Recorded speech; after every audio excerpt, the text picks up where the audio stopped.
race. The three winners all support the current policy, and that current policy allows transgender students limited use of the girls' locker room and the right to choose bathrooms based on the gender they identify with. New tonight from the ABC7I team, refugees moving to Chicago displaced by war, terrorism, or persecution. One of the most desirable places for them to work in Chicago may surprise you. Eyewitness News investigative reporter Chuck Gowdy joining us tonight with the story. Kathy, while President Donald Trump has cut the number of refugees allowed into the U.S. to the lowest number in 35 years, the high-rise bearing his name in Chicago has become a refugee magnet, popular with those fleeing political violence, religious repression, or terrorism.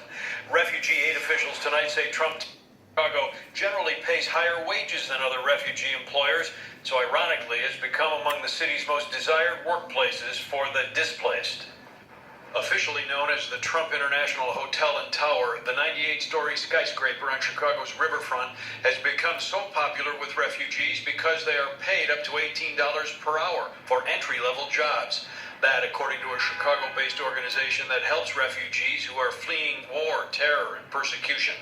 Illinois is currently ranked 10th nationally in the number of refugees resettled, with 3,125 permitted residency here in 2016.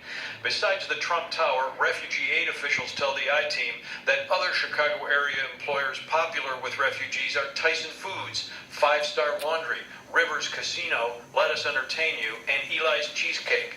Since September 2015, the U.S. has admitted more than 117,000 refugees, including more than 1,000 since Mr. Trump became president January 20th. But the inflow took a hit under a Trump executive order signed in January, banning citizens from 7 Muslim-majority nations from entering the U.S. for 90 days. Last year, according to State Department data, Muslims accounted for nearly half of all refugee admissions into the U.S. The Trump executive order will reduce the number of refugees annually admitted to the U.S. from 110,000 to merely 50,000, the lowest ceiling in 35 years. It's currently estimated more than 23 million refugees, half of them children, are fleeing war and repression around the world. Tonight at 10, the I-Team story of one Syrian refugee, an angelic little girl, and how this picture of innocence touched off questions of politics and terror in Chicago. Officials at the Trump Tower, Chicago, have not responded to messages left by the I-Team. Eli's Cheesecake officials say they currently employ 10 refugees and many other new immigrants. Others couldn't put a number on their refugee workforce. The story of that little girl's picture tonight at 10 really shows the buttons that this issue pushes.